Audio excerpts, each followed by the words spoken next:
Sa pagsisimula ng taong ito, maraming mga bagong motorcycle scooter ang inilabas ng iba't ibang mga branch sa iba't ibang bansa na unti-unti nang dinadala ngayon sa Pilipinas, kagaya na lamang ng kararating lang na bagong Yamaha NMAX Turbo 2025 model. Hindi pa man masyadong nasisilayan ng marami ang bagong modelong ito, ay may mga bagong motorsiklo pang inilabas ngayong taon ng iba't ibang mga brand na mas maganda pa raw sa Yamaha NMAX, at yan ang iisa-isahin natin ngayon. Ang mga motorsiklo na siguradong mapapabilib ka na lang sa ganda ng mga format, mga katangian na dinadala ng mga ito, kasama ang mga kabuang presyo ay aalamin natin. Pero bago yan, syempre, kung bago ka pa lamang po dito sa ating channel, ay huwag kalimutang pindutin ang subscribe button pati na ang notification bell para naman ma-update kita lagi sa ating latest video upload. Isway-im, DRJBT, version 3, 2025 model. Nakilala ang Isway-im, isang Taiwanese motorcycle brand na nagdadala sa Pilipinas ng mga makabagong motor na may mga modernong gamit at sarili nitong estilo. Ang manufacturer ang isa sa mga pinagkakatiwalaang brand ng ibang mga motorcycle enthusiast na naghahanap ng hindi lamang sa matibay, maporma din na klase at mas kumpleto pa sa gamit.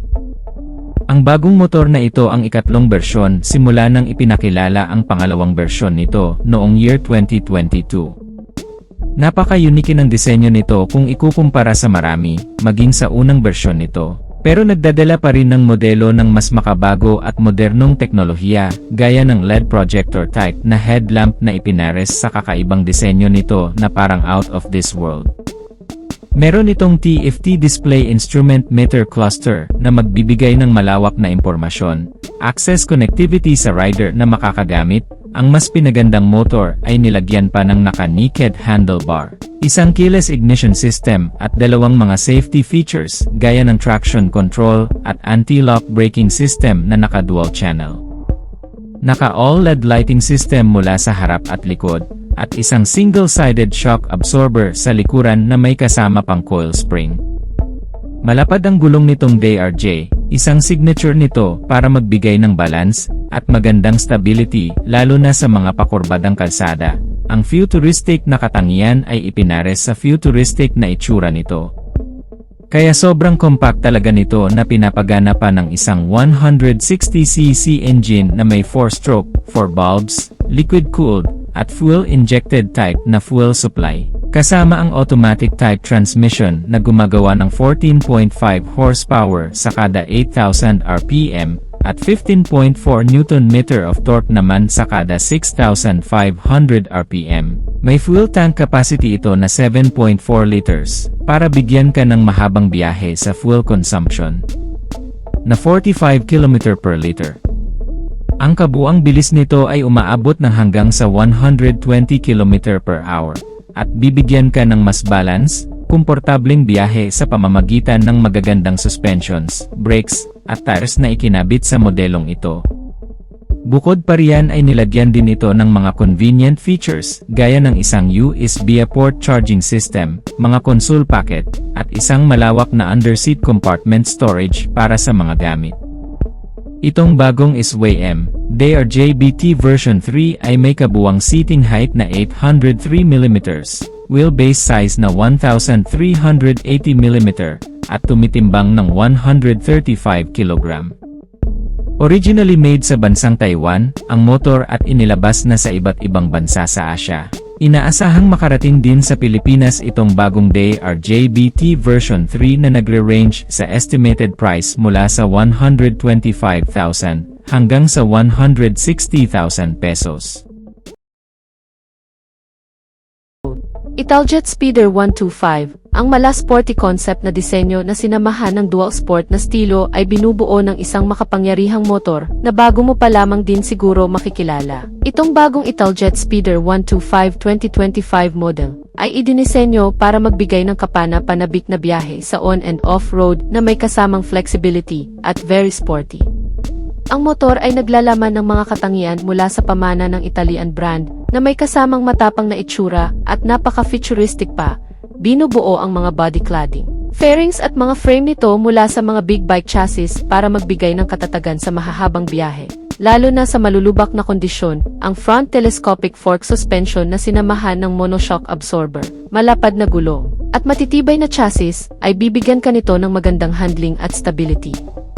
Itong motor ay sinamahan din ng mga safety and security features gaya ng smart key ignition system na may anti-theft alarm, dual-channel anti-lock braking system na may kasamang front and rear brake disc type, hazard lamp system, pass switch at nilagyan na rin ng isang traction control. Nakadisenyo pa ang mga gulong nito para sa kahit saang klase ng kalsada, maging ang matibay na suporta ng chassis at suspensions nito para bigyan ka ng ligtas at komportabling biyahe sa araw-araw. Nilagyan ng motor ng malaking sukat sa buong body figure, dala ang makakapal na cover, garnish at naglalakihang mga body cap. Kaya naman tumitimbang din ng mas mabigat na umaabot ng hanggang sa 140 kg. Ngunit nadadala ng isang hindi kalakasang makina na may 100 cubic centimeter na displacement sa engine at may kasamang 4-stroke, single overhead cam at 4 bulbs. Bibigyan ka nito ng magandang performance sa tulong ng CVT type na transmission na kayang gumawa ng 11 horsepower at 12 Nm of torque na may kabuuang bilis nitong modelo na nai-rate sa hanggang 110 km/h. Meron itong fuel tank capacity na 9 liters at kumukonsumo ng 40 km/liter. Pagdating sa iba pang mga feature, nilagyan din ito ng mga modernong gamit gaya ng mga naka-LED type na klase ng mga ilaw nito, mula sa harap at likod kasama ang TFT display, instrument meter panel cluster, na magbibigay ng maraming impormasyon at access sa mga magmamaneho nito. Sinamahan pa ng USB charging system, engine side stand kill switch, pass switch, at engine check warning. Ang mga magpapakomportable naman sa'yo habang nagmamaneho ay ang malapad na upuan nito na may karugtong pang-upuan na para sa pasahero, mga console pocket at isang malawak na underseat compartment storage. Ang seating height nito ay may sukat na 800 mm at may ground clearance na 130 mm. Inilabas pa lamang sa bansang Europa itong Italjet Speeder 125 o kilala rin sa tawag na dragster na may estimated price doon mula sa 150,000 pesos hanggang sa 200,000 pesos. Ang Alpha Volantes Hyper Range 2025 model, isang dual sports bike scooter na inilabas para maging bagong konsepto ng brand from Thailand na Alpha Volantes motorcycle brand. Kung susuriing mabuti ang motor na ito ay mukhang magbibigay din ng magandang performance sa loob at labas ng kalsada, na lalong mas pinagbuting mga suspensions nito na naka-upside down telescopic fork sa front, at rear suspension na center monoshock absorber na heavy-duty, fully adjustable, at may kasamang malaking cold spring, na kung saan ay nakadisenyo para sa kahit anumang klase ng terrain o anumang mga baku-bakong kalsada, mababato, malulubak, at matutubig, dala ng mas mataas na ground clearance nito na siguradong maaasahan sa mga ganong klase ng kondisyon. Kasamang makakapit na braking system na may dual hydraulic disc brake at additional safety features na anti-lock braking system. Sinamahan din itong bagong Alpha Volantes Dual Sport na Hyper Range ng isa pang safety features na traction control system para sa mga malulubak na kondisyon. At upang ma-prevent ang pagkaskid o pagkadulas ng likurang bahagi ng gulong nito sa oras na may maidadaan mo ito sa mapuputik, madudulas, matutubig, at malulubak na kalsada. Kaya naman wala ka nang masyadong iisipin pagdating pa lang sa safety features nito. Ang dual sports bike na ito ay nakakuha rin ng mga modernong gamit. Pagdating naman sa mga convenient, kabilang ang TFT display instrument meter panel na magbibigay ng magandang readout sa rider kasama ang adjustable windscreen protector, mga console pocket sa harap na lagayan ng maliliit na gamit, at isang malaking underseat compartment storage para sa malalaking gamit. Sinamahan din nitong motor ng dual-port charging system para sa mga connectivity ng cellphone ng driver at ng passenger, kasama ang maliliwanag na full LED lighting system nito mula sa harap at likuran, kasama ang mga indicator. Lighting system na magbibigay ng reliable visibility sa madidilim na kondisyon na sinamahan pa ng built-in hazard lang system para sa visual na visibility sa oras na ikaw ay biglang hihinto sa gitna ng kalsada o magpapatakbo ng mabilis. Wala pang disclosure ang brand na Alpha Volantes Hyper Range New Dual Sports Bike Scooter na inilabas nito ngayong taon, pero siguradong magkakaroon daw ito ng 180cc engine specs na may kasamang 4 valves, single cylinder, 4-stroke, at single overhead cam, at mas malakas na performance sa aktwal. Ganun pa man ay may overall looking pa rin itong motor na katulad ng mga dual sports motorcycle scooter sa Pilipinas, na siguradong magiging katapat nito gaya na lamang ng Honda ADV at iba pang mga dual sports bike scooter na bago lang din sa bansa. Ang Suzuki Access 125 2025 model, isang makabagong retro scooter bike mula sa Japanese brand na Suzuki, ang Access 125 model.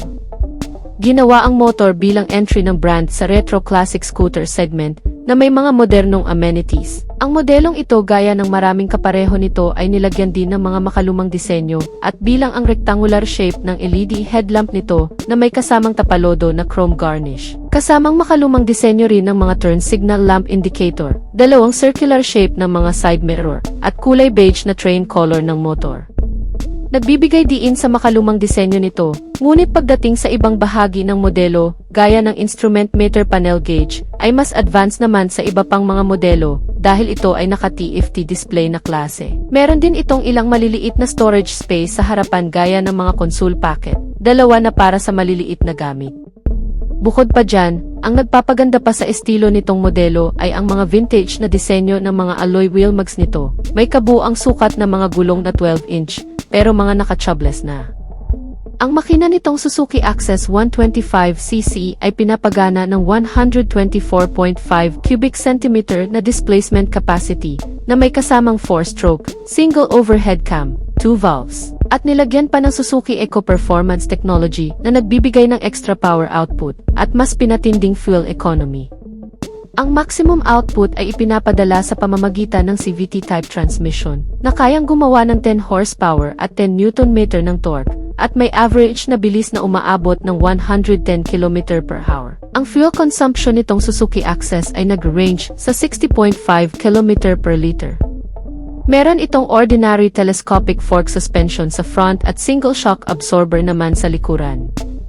Meron din itong connectivity gaya ng charging port system at security features na shutter lock system. May underseat compartment storage na katamtamang laki para sa mga gamit gaya ng kaputi at gloves. Ngunit pagdating naman sa visibility ay hindi ka rin pababayaan ang headlamp nito na naka-LED. Bagamat naka-halogen ang mga turn signal indicator nito ay magbibigay na rin ng reliable visibility sa madidilim na kondisyon itong Suzuki Access 125 2025 model. Pagdating naman sa safety features ay nilagyan din ng single disc type sa front, habang naka-drum brake naman sa likuran na may average ground clearance size na 160 mm at ang upuan ng hanggang sa 2 tao. Nagkakahalaga lamang ang presyo nito mula sa 53,000 pesos hanggang sa 55,000 pesos sa Pilipinas.